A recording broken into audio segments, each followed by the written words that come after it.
Bharatiya Janata party को लेकर के है। कहीं ना कहीं अगर ऐसी स्थिति अगर मुख्यमंत्री के सामने होता, चुनाव हार जाते, निश्चित संभावना जताई जा रही, तो स्वाभाविक भारतीय जनता पार्टी के लिए फिर 2022 का जो रणनीतिक जो उनकी सोच है या चुनाव जीतने की जो उनका अपना नजरिया है, उसमें कहीं ना कहीं है, उसमें दिक्कत आता। तो स्वाभाविक रूप से जो है इसको सामने रख करके ही भाजपा जो है अपना कदम उठाने का प्रयास कर रही है। जी बहुत बहुत शुक्रिया प्राइम न्यूज से बात करने के लिए और इसका विश्लेषण करने के लिए। तो बड़ी खबर सामने आ चुकी है, लगातार संवैधानिक संकट का हवाला दिया जा रहा था संगठन की तरफ से, साथ ही अंदर खाने से यह खबर सामने आ रही थी कि विधायक खुश नहीं चल रहे हैं, तीरथ सिंह रावत की कुछ शिकायतें की गई थी, ऐसी बातें सामने आ रही थी। लेकिन जब प्राइम न्यूज ने यहां पर प्रश्न पूछे थे तो यही बात कही जा रही थी लगातार कि नहीं, संगठन के अंदर सब कुछ ठीक है। लेकिन अब यह खबर सामने आ रही है कि अपना इस्तीफा ये सौंप चुके हैं और राज्यपाल से मिलने का समय मांगा गया है, दिल्ली से रवाना हो चुके हैं। 3 दिन तक अपना डेरा इन्होंने दिल्ली में डाल के रखा था, लगातार 3 दिन मौजूद रहे, लगातार विमर्श होता रहा और संवैधानिक संकट के लिए लगातार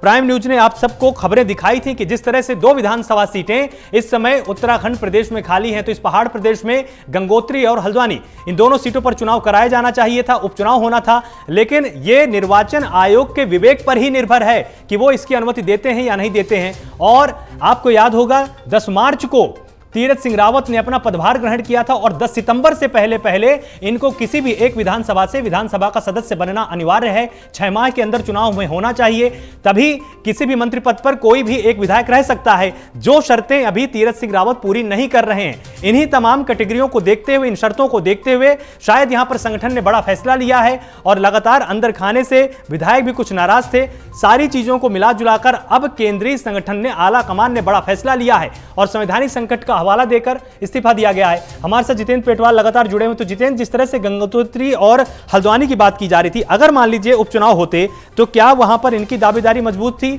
या उसमें कुछ संशय था? जी आलोक भाई, ये भी बता दूं कि ये जो सब स्थितियां थी, इसी को भांपते हुए बीजेपी ने कुछ निर्णय लिया होगा, संगठन ने कुछ मंथन किया होगा। लेकिन जो वर्तमान परिस्थितियां उत्तराखंड में बताती हैं, तो उत्तराखंड में गंगोत्री की अगर बात करें तो गंगोत्री में अभी अचानक से कल एक ऐसे दावेदार, नई पार्टी और नया चेहरा ऐसे उभर के आया जो जमीनी हकीकत पे काम करता है। कर्नल कोठियाल का नाम गंगोत्री सीट से आया था और गंगोत्री सीट में भी कर्नल कोठियाल जो है वो युवाओं के बीच में काफी अपना अच्छा प्रभाव रखते हैं, समाज सेवा से भी काफी पहले से जुड़े हुए हैं और उन्होंने कुछ काम भी वहाँ किए हैं। तो मुझे लगता है कि ये समीकरण अगर चेंज हो रहे हैं तो इसी सिलसिले में चेंज हो रहे होंगे कि शायद बीजेपी संगठन को भी ये लगा होगा, क्योंकि बीजेपी का जो संगठन है वो बूथ लेवल तक सक्रिय रहता है और उसके जो कार्यकर्ता होते हैं वो बूथ लेवल तक होते हैं। एक एक पल की रिपोर्ट, एक एक पल की जानकारी वो अपने संगठन को देते हैं। ये बीजेपी की सबसे बड़ी खासियत है। तो इन्हीं सब चीजों को लेके केंद्रीय नेतृत्व ने भी सोचा होगा कि हमारी वर्तमान परिस्थितियां, वर्तमान स्थितियां कैसी हैं, क्या है, कहीं भुवन चंद खंडूड़ी वाली जो स्थिति हुई वो दोबारा हमको देखने को न मिल जाए। और अगर ऐसी स्थिति होती तो 2022 इलेक्शन सामने था और उसमें सबसे बड़ी फजीयत यही बीजेपी की होती कि अगर मुख्यमंत्री गंगोत्री से इलेक्शन लड़ते तो शायद वो अगर रह जाते तो उसका असर जो देखने को मिलता वो 2022 जो विधानसभा चुनाव है उसमें काफी असर उसको देखने को मिलता।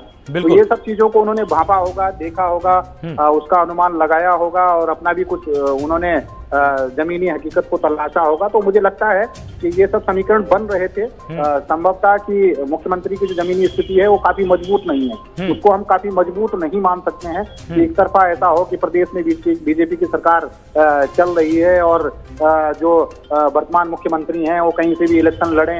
हरीश रावत का आपने पिछली बार देखा होगा कि 2-2 सीट से इलेक्शन लड़े थे तो दोनों सीट से हार चुके थे। बिल्कुल, वही स्थितियां भुवन चंद खंडूड़ी की भी हुई थी कि 2-2 कार्यकाल इलेक्शन अपना 2-2 कार्यकाल के बाद भी वो कोटद्वार से इलेक्शन अपना हार गए थे। तो ये उत्तराखंड पहाड़ी प्रदेश है, यहाँ कुछ अनुमान लगाना बहुत सरल और सहज नहीं हो पाता है। यहाँ स्थितियां ये है कि जो काम करते हैं, क्योंकि ये स्थितियां बड़ी बरकरार होती हैं कि आपका अपना व्यवहार कैसा है, राजनीतिक व्यवहार कैसा है, आपकी कार्यशैली कैसी है, ये सब चीजों का आकलन भी यहाँ होता है। और संभवतः इसी को लेकर केंद्रीय नेतृत्व भी नाराज रहा होगा कि जितना भी समय इनको मिल पाया, इतना हम कह सकते हैं कि इनको इतना लंबा समय नहीं मिल पाया कि प्रदेश की जो स्थितियां हैं उनको बहुत कुछ चेंज कर दें या बहुत परिवर्तन ये अपने कार्यकाल में ले आए। हर आदमी कोशिश कर सकता है, लेकिन ये भी है कि ये एक सीधे और सरल स्वभाव के थे तो शायद जितेंद्र जी, चक्कर में भी ठीक है जितेंद्र, हमारे साथ अंकित अरोड़ा भी जुड़े हुए हैं, वरिष्ठ पत्रकार हैं। बहुत स्वागत है आपका प्राइम न्यूज पर। ये बहुत ही अचंभित बात है। अगर ऐसे सूचना मिल रही है सोर्सों के माध्यम से, तो अब कोई ऐसी टेक्निकल रिपोर्ट होगी जो अभी तो अगर ऐसा सोर्सेस में है कि अगर इस्तीफा दिया गया है और ऐसी बात है, तो इस पे जो है आकलन किया जाएगा, टेक्निकल एनालिसिस किया जाएगा कि क्या किस रीजन के कारण उन्होंने ऐसा फैसला लिया है। और बाकी ये पार्टी का अपना इंटरिम मामला है, इसको टेक्निकली साथ के ही वो आगे बढ़ेंगे मेरे हिसाब से। तो अब आपको क्या लगता है कि आगे पार्टी की क्या रणनीति होगी? क्योंकि देखिए, जब इनको यहाँ पर मुख्यमंत्री बनाया गया था तब ये विधानसभा के सदस्य नहीं थे, तो अब क्या पार्टी की प्राथमिकता ये रहेगी कि किसी एक विधायक को ही मुख्यमंत्री का चेहरा बनाया जाए? देखिए, अगर ऐसा होता है, वैसे सोर्सेस तो अभी कंफर्म नहीं है, बट अगर ऐसा होता है तो कोई ना कोई तो उस पद को दिया जाएगा, क्योंकि बिना सिंहासन के तो बिना राजा के